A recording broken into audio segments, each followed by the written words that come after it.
Libro de Efesios, capítulo 2, verso 12.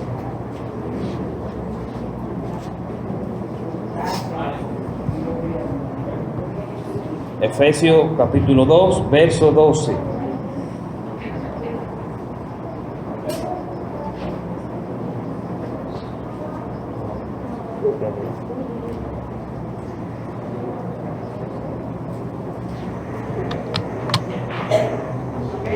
Amén, con un amén iniciamos. Dice la palabra de Dios en el nombre del Padre, del Hijo y del Espíritu Santo. En aquel tiempo estabais sin Cristo, alejados de la ciudadanía de Israel y ajenos a los pactos de la promesa, sin esperanza y sin Dios en el mundo. Pero ahora en Cristo Jesús, vosotros que en otro tiempo estabais lejos, habéis sido hechos cercanos por la sangre de Cristo, porque Él es nuestra paz, que de ambos pueblos hizo uno, derribando la pared intermedia de separación, aboliendo en su carne las enemistades, la ley de los mandamientos expresados en ordenanzas, para crear en sí mismo de los dos un solo y nuevo hombre, haciendo la paz, y mediante la cruz reconciliar con Dios a ambos en un solo cuerpo, matando en ella las enemistades. Padre Santo es tu nombre, Dios. Bendito sea tu nombre en esta mañana, Dios. Te pedimos, Padre, que habla a tu iglesia, Señor. Habla a tu pueblo, Dios, conforme a tu voluntad, conforme a lo que tú quieres decirnos esta mañana, Padre, en el nombre de Jesús. Amén. Puede sentarse.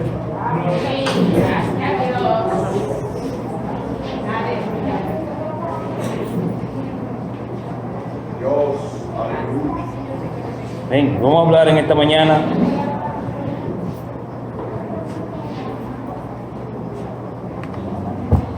de la reconciliación que hizo Cristo con nosotros. Todo el que hoy está en luz, en algún momento estuvo en tinieblas. Y el que hoy tiene a Cristo, en un momento de su vida no lo tenía. Y ese estado de no tener a Cristo es lo que el apóstol describe en la primera línea de este verso, de este capítulo, que estábamos sin Cristo. Y nosotros que no conocíamos a Cristo, no teníamos derecho espiritualmente a nada. Estábamos muertos en nuestros delitos y pecados. Y un muerto, ¿cómo está?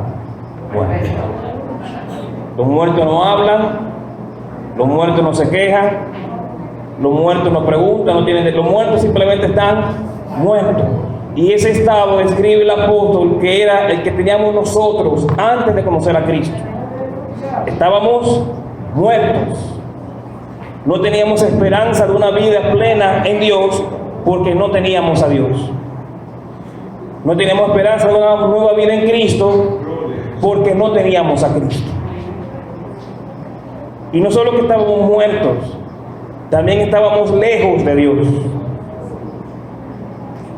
Yo creo que ese es el estado más delicado en el que puede estar un hombre, que esté lejos de Dios. Y no solo eso, aún estando nosotros lejos de Dios, no tenemos derecho a nada y había una separación entre nosotros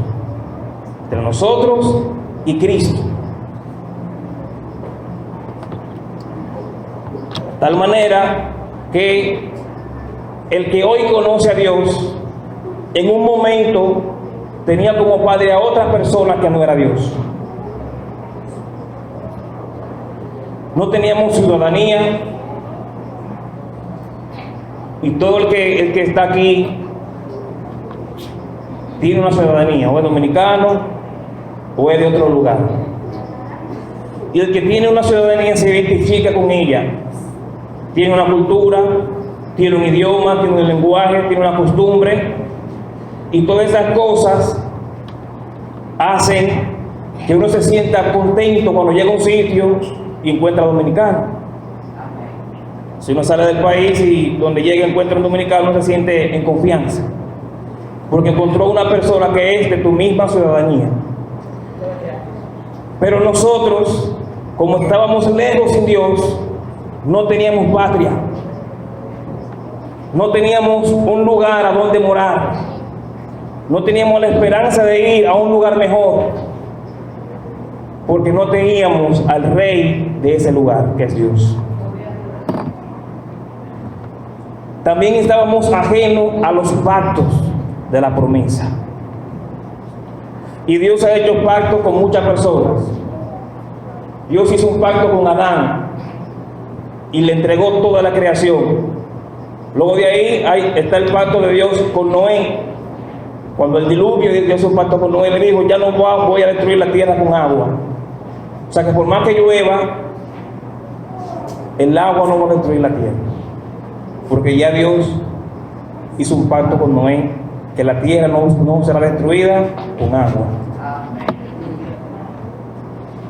Y luego Dios hizo un pacto con Abraham, y del pacto con Abraham Él le dijo: en ti serán benditas todas las naciones de la tierra.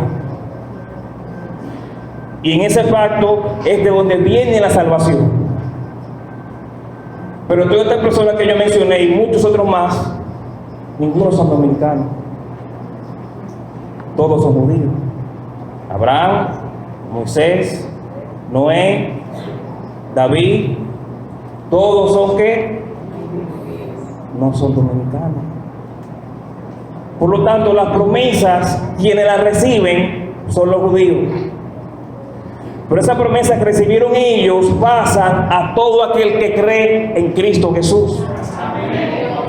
Y ahí se cumple la promesa que el Señor le dijo a Abraham: y en ti serán benditas todas las naciones de la tierra. Porque Cristo es el cumplimiento pleno de todas estas promesas, y que en Él nos alcanzaron a nosotros. Y los judíos le decían a los gentiles: la promesa la tenemos nosotros, no ustedes. Los pactos Dios lo hizo con personas de nuestro pueblo, no del pueblo de ustedes. Y había una separación entre los que eran judíos y los que no eran judíos. Y los judíos se sentían con el derecho de decir: nosotros somos los únicos salvos, porque tenemos la ley, tenemos las promesas, tenemos los pactos, tenemos las ordenanzas. ¿Y ustedes qué tienen? Si todo vino de ahí.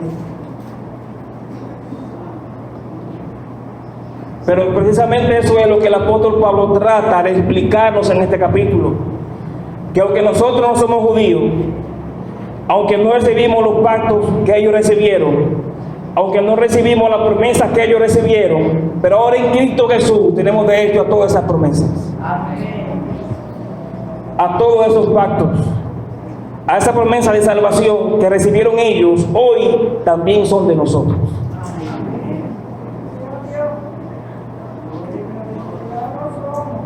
Pero son de nosotros por Cristo. Y el apóstol lo dice así: pero ahora en Cristo Jesús, vosotros que en otro tiempo estabais lejos. Y los judíos con esa palabra identificaban a los que no eran de su pueblo. Ustedes están lejos, lejos de Dios. Pero todos nosotros que en un momento estuvimos lejos de Dios, hoy estamos cerca. El que antes no tenía ni siquiera esperanza de acercarse a Dios porque estaba lejos, ahora tiene todo el derecho de estar cerca de su Padre.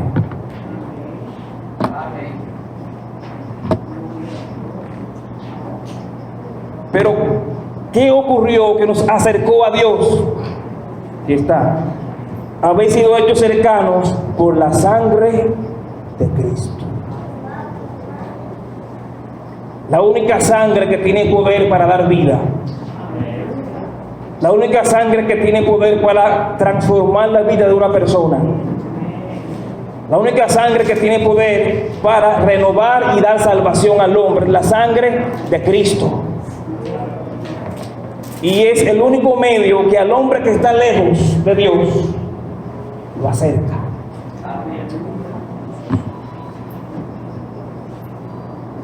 Antes decíamos unos cohetes que los que estaban lejos, con el teléfono llamaban, estaban cerca. Pero en Cristo Jesús, todo el que está lejos tiene el medio para acercarse. ¿Y qué implica estar lejos de Dios? Primero, hay una condenación eterna para todo aquel que está lejos de Dios. El que está lejos de Dios no tiene esperanza,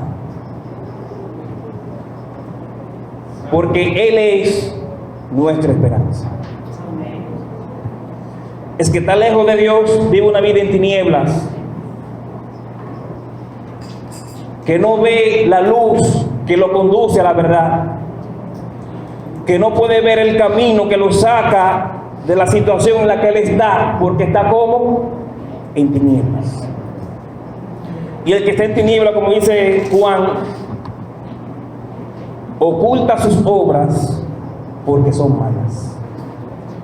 Y no quiere venir a la luz para que sus obras no le sean manifiestas. Pero Cristo no vino a juzgar a aquel que no le conoce. Vino para que todo aquel que no le conoce, le pueda conocer.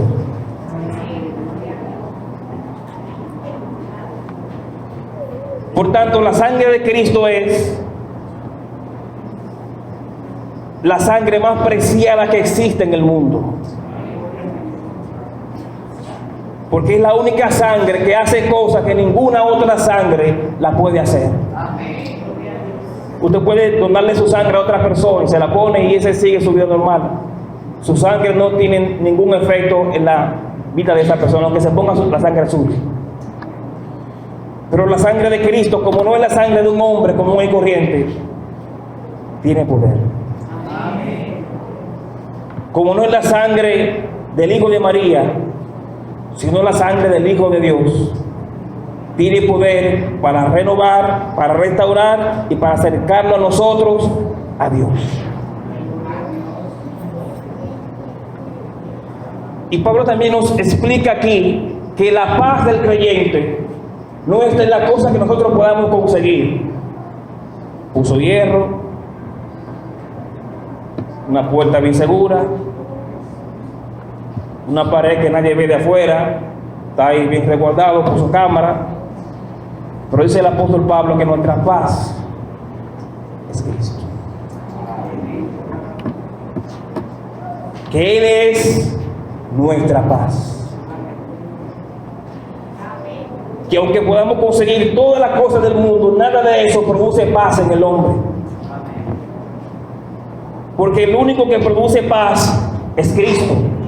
Y cuando llega la paz a la vida del hombre, cuando ese hombre resolvió sus problemas que tenía con Dios. Mientras el hombre no ha resuelto su problema con Dios, no tiene paz. Aunque pueda dormir tranquilo, pero en su espíritu no hay tranquilidad. Porque esa persona que no ha resuelto su problema con Dios está lejos de Dios. Como está lejos, no hay paz.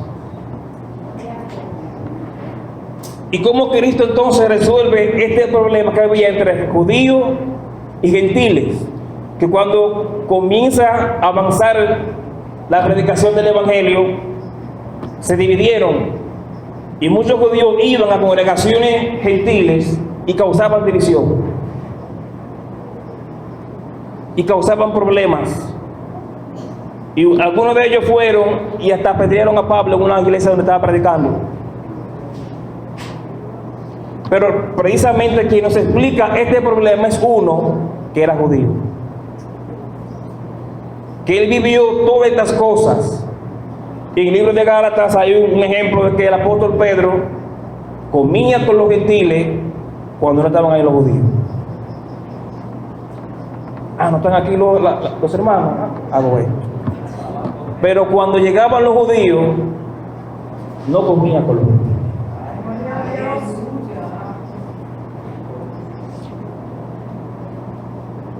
Y era tanta ese problema que el apóstol Pedro, siendo el principal líder de la iglesia, estaba también metido en esa controversia. Y Pablo le dijo: tú eres un hipócrita. Porque tú comes con los gentiles cuando no están los judíos. Cuando están los judíos, entonces come con los judíos y no con los gentiles. Miren, una corrección a tiempo te puede salvar la vida. Un buen consejo en el tiempo correcto puede hacer que una persona que tal vez piense o está haciendo algo que vaya a acabar con su vida, cambie de camino. Y cuando Pablo aconseja a Pedro de esa manera, entonces Pedro asumió el consejo y cambió. Y luego Pedro entendió que él no fue llamado a predicarle a los gentiles, sino que fue llamado a predicarle a los judíos. Amén. Gracias, Señor. Y dejó que Pablo le predicara a los gentiles. Y entendió que ese rol de evangelizar a los gentiles no le tocaba a él, porque no tenía ese llamado. Así mismo, hermano, hay cosas para las cuales nosotros no fuimos llamados, pero también hay cosas para las cuales sí fuimos llamados. Y cuando hacemos aquellas cosas para las que no fuimos llamados, no las hacemos con excelencia. Pero cuando hacemos y ponemos en función nuestros dones, nuestros talentos, y hacemos lo que Dios nos llamó a hacer, lo hacemos bien. Porque fuiste llamado para eso. Y el Espíritu de Dios prepara a todo aquel para las obras y para los ministerios para los cuales lo llamó.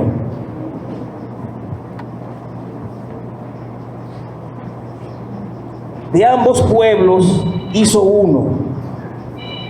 Dice el libro de Gálatas que yo no soy judío, ni griego, ni gentiles, sino que en Cristo Jesús todos somos uno. Y algunas personas separan la iglesia e Israel. Y hoy en día hay una corriente de que muchas personas tratan de guardar las leyes judías, entendiendo que tienen que guardar eso para ser salvos.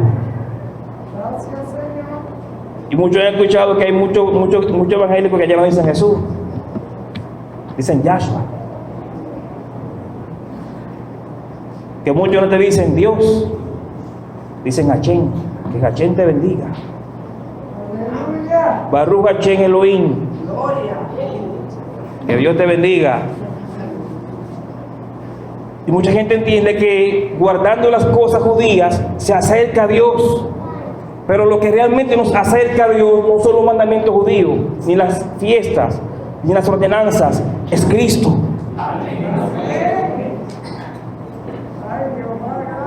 Entonces, quien me acerca a mí, a Dios, no son las cosas que yo hago, no, es Jesús. Y el que está lejos de Jesús, por más cosas que haga, está lejos de Dios. Por eso Jesús en Apocalipsis 19 le toca la puerta a una iglesia. Porque hubo una iglesia que dejó a Cristo afuera de ella. Y hay muchas congregaciones que en su mensaje, en su forma de vivir, sacan a Cristo de sus vidas. Y cuando una iglesia saca a Cristo, ya no es una iglesia. Porque la razón de ser de la iglesia es Jesús. Y cuando Cristo ya no está en una iglesia, puede ser, se convierte en un club, se convierte en un lugar de reunión, un lugar donde la gente va y se divierte y aprende, pero no en la casa del Señor. Y de estos dos pueblos, Jesús eliminó la pared de separación. En el templo había una pared que los gentiles no podían cruzarla, que dividía el atrio con la otra parte del templo. Y los que no eran judíos no podían pasar de esa pared. Si alguno pasaba de ahí, lo podían condenar a muerte. Pero Cristo derribó esa pared. Derribó la pared que dividía a los judíos de los gentiles. Y ahora nosotros tenemos derecho a todas las cosas de Dios por lo que Cristo hizo por nosotros. Como dice también el apóstol, que en Cristo Jesús fuimos benditos con toda bendición espiritual, incluyendo el derecho a pasar al lugar santo y al lugar santísimo. Entonces Él con su sangre derribó esa pared, y cuando muere, el velo que era otra barrera que había dentro del templo se rasgó. El velo que dividía el lugar de la presencia de Dios del resto del templo se rasgó. Y ese fue uno de los milagros más grandes con la muerte de Cristo. Si usted agarra una cortina y la sacude, no se raja. Por más que usted la sacuda, no se va a rajar en dos. Y ese velo que dividía el lugar santo del lugar santísimo era como una alfombra espesa, gruesa. Dice la palabra que se rasgó. Con la muerte de Cristo quitó ese velo y nos dio a nosotros acceso a la presencia de Dios. Por eso, el lugar que antes unos pocos tenían acceso, ahora todos tenemos acceso en Cristo Jesús. Aboliendo en su carne las enemistades. Todos nosotros éramos enemigos de Dios. Y suena duro. Enemigo de Dios. El que no conoce a Dios es enemigo de Dios. Pero como Cristo a un pueblo que era enemigo de Dios, ahora lo convierte en amigo de Dios con su carne. Isaías: herido fue por nuestras rebeliones, molido por nuestros pecados. El castigo de nuestra paz fue sobre él, y por sus llagas fuimos nosotros curados. Entonces, en su cuerpo, el castigo que él recibió fue para unificar estos dos pueblos. Fue para eliminar esas barreras que nos impedían a nosotros disfrutar de una vida plena con Dios. Y ahora no hay enemistades en Cristo, sino que nosotros ahora pasamos de ser enemigos de Dios a hijos de Dios y amigos de Dios.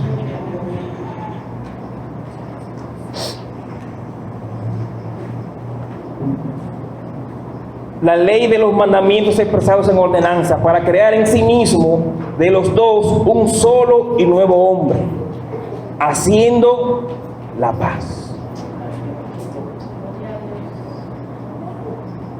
Y esa palabra nuevo hombre se utiliza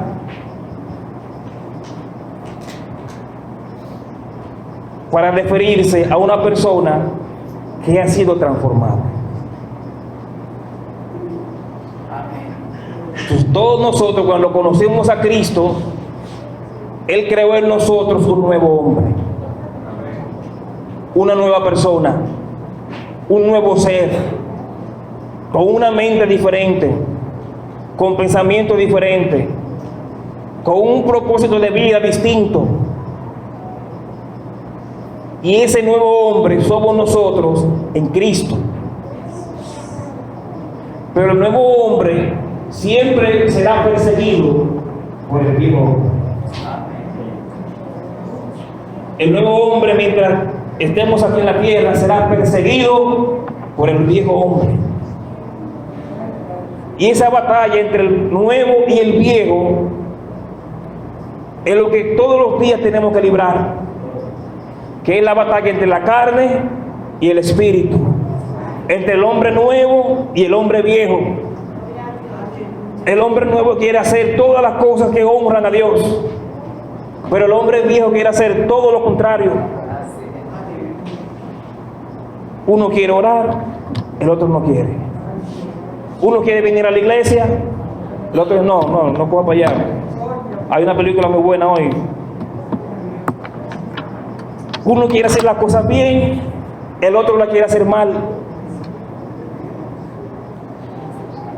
Pero por encima del viejo hombre está el Espíritu Santo, que nos da poder y la fuerza de voluntad para vencer al viejo hombre, para vencer los deseos de la carne, para vencer las cosas que quieren atarnos al mundo y para hacer de nosotros una nueva criatura en Cristo Jesús. Amén.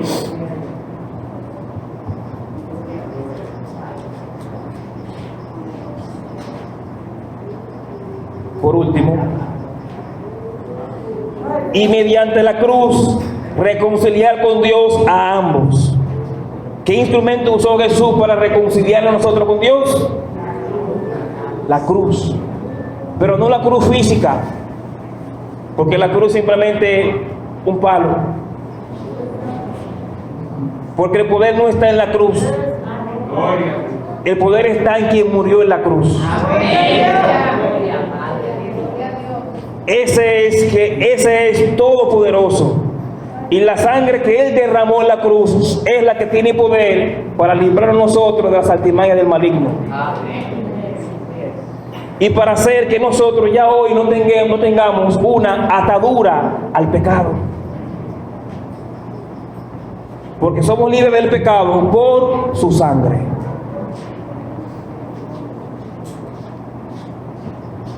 Y esa sangre nos reconcilió con Dios. Pues dice Corintios 5:18. Y todo esto proviene de Dios, quien nos reconcilió consigo mismo por Cristo y nos dio el ministerio de la reconciliación. Dios nos crea, es nuestro Padre, y después tiene que reconciliarnos a nosotros con Él mismo. Dios. Él mismo tiene que buscar a nosotros para hacer una reconciliación con nosotros mismos. Y no solo eso, que para que esa reconciliación se diera, tuvo que mandar a Cristo. Y Cristo padecer todo lo que padeció por nosotros. Para que luego que Cristo culminó su ministerio en la tierra, entonces establecer una reconciliación de nosotros con Dios. Porque si Dios le deja al hombre la responsabilidad de reconciliarse, mire, nunca nos reconciliamos con Dios. Y Dios fue quien de manera soberana dijo: me voy a reconciliar con Él. Y mandó a su Hijo por nosotros. Para que hoy nosotros podamos disfrutar de una salvación eterna. Pero no porque viene de nosotros, porque viene de Dios. Y porque a través de Cristo tenemos derecho a recibir esa salvación.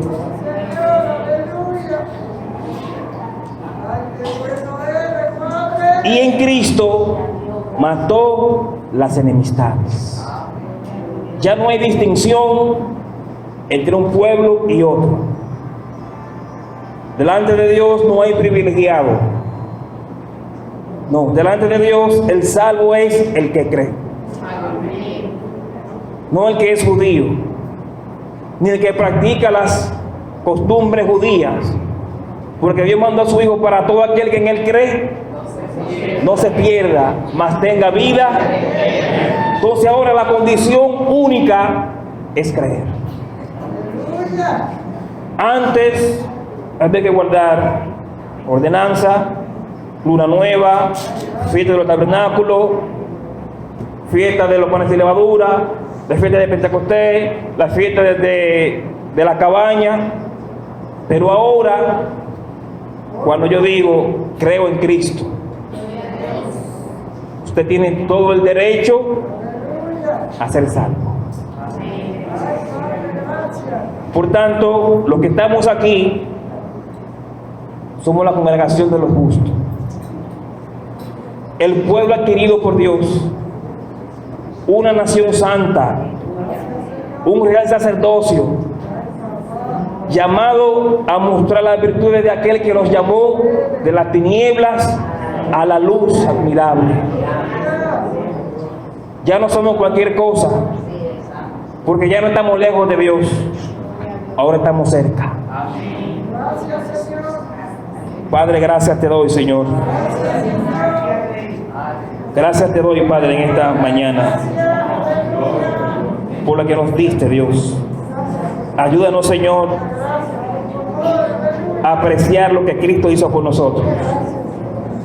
Que esa sangre que se derramó por nosotros, podamos usarla, darle valor que ella merece, Padre. En el nombre de Jesús. Amén.